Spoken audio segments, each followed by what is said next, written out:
Welcome back to Ireland AM. We were just discussing issues that can hold up the sale of a house. Yes, Solicitor Jacqueline Dunne has stayed with us. Jacqueline, thanks so much for that. We were just speaking to Pat Davitt, an auctioneer there as well. We were talking about the online auctions, and we're seeing that this has now become gamified. People are bidding against each other. It becomes not even real money. What sort of legal protections do you have if you buy a house on an online auction? So what I found, I've recently been contacted by two different people where they went on these online auctions.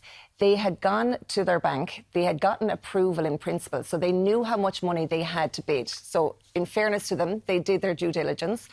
They went then online, they were the successful bidder.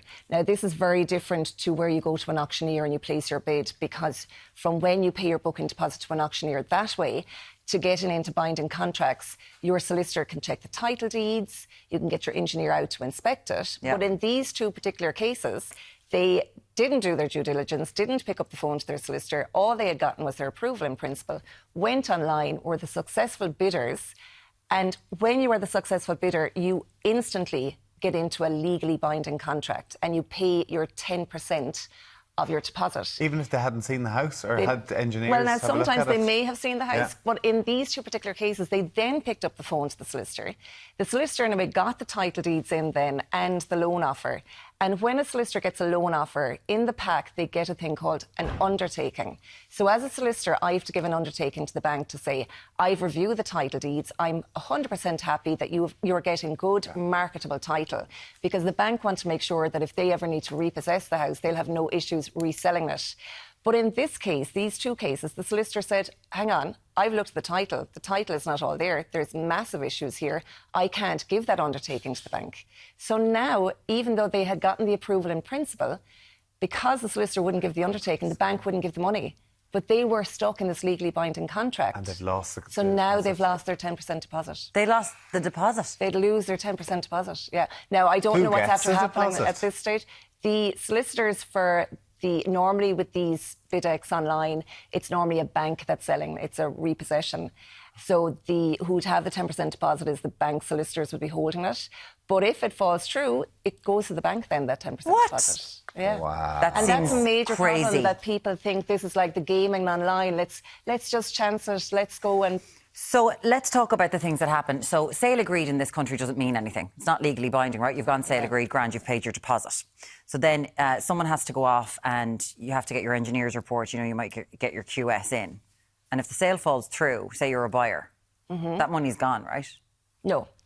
No, but say you've paid for the engineer and all that kind of Oh, stuff. that money is gone. That money, yeah. like it's like... And the thing is, if your solicitor has done some work on it and looked through the title deeds, before you get to the legally binding contract stage, yes, the solicitor will charge you money. So people seem to be talking about that, losing an awful lot of money all the time, trying to buy a house and it falls through. And there's no recourse for that. What about gazumping? Because this is something we hear about as well, particularly with how hot the market is at the minute. If it gets sale agreed on 100 grand, not that there's many houses going for that, but somebody then comes in, sale agreed, yes, but if I offer another 10 grand cash, is the auctioneer allowed to go to the vendor and then change that 100%. process?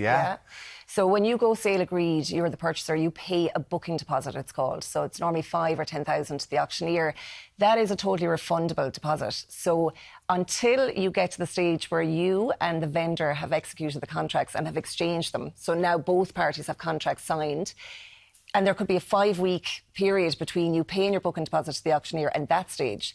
If during that period, the vendor gets contacted and says, look, I'm going to give you an extra 10,000 for it, there is nothing legally stopping the vendor pulling that sale and going to the higher bidder. And of course, at that stage, the solicitor has done a massive amount of work, which they'll have to be paid for. And of course, you've got your engineer's costs. So say if you were taking someplace like Scotland, where it's sealed bids. Yes. Like it's a like, do you think... What does that mean? You bid, no one knows how much you're bidding, so you can't, like, say if I'm online. I was watching an online bid, my friend was trying to buy a house last night. Envelope and you don't know what anyone's bid, and then the highest bid wins. This is their system. This is what happens. And the market isn't as hot when it comes to bidding wars there. Also, as we've mentioned, in places like Australia, you have to have everything in place. Do you think our system here works? Like I saw a bidding war last night, a house that was 575, and I think the last thing I saw, a friend just bowed it, they were like at 760, and it was going up 5 grand like every 5 minutes online. It was craziness. The system seems to be wrong. We have a hot market. House prices have gone up 12.3%. Do you think this works? Is sealed bids a good idea? Do you know, I think the problem is there's such a shortage. Like anybody I know around in our locality, they can sell their house, no problem, but they're looking to move maybe out to the countryside. They have bids on their house they're selling, but they can't. It's a vicious circle. Yeah, Sellers can't buy. They can't buy a house out in the countryside, so that's drawn. They keep being outbid. But if it was sealed bids, would we take some of the heat out of the market? Well, then if you really want the house, then you might put extra money in. We have a message in, something similar to that. We were bidding on 2 houses 12 months ago. With one house, the bids jumped drastically. We felt like we were bidding against ourselves. We decided to go for the other house instead, but 6 months later, the second house sold for 30k less than our last bid. No transparency at all. We have a lot of text messages come through on this as well, so thank you so much. Rachel, last year I moved home from Australia and found a house in the country. I offered the asking price and was told to wait to see. 2 months passed and another person was interested. 2 months I had to enter a bidding war to pay €90,000 over the asking price. If you offer the asking price in Australia, it's yours unless there is someone else interested there and then. Here it seems there is no cut-off to accepting offers. And I've watched those bids in Australia. They're all standing outside, they bid and that's it, it's done. Talk to us about boundaries, because that's another issue that comes up a lot in the deeds.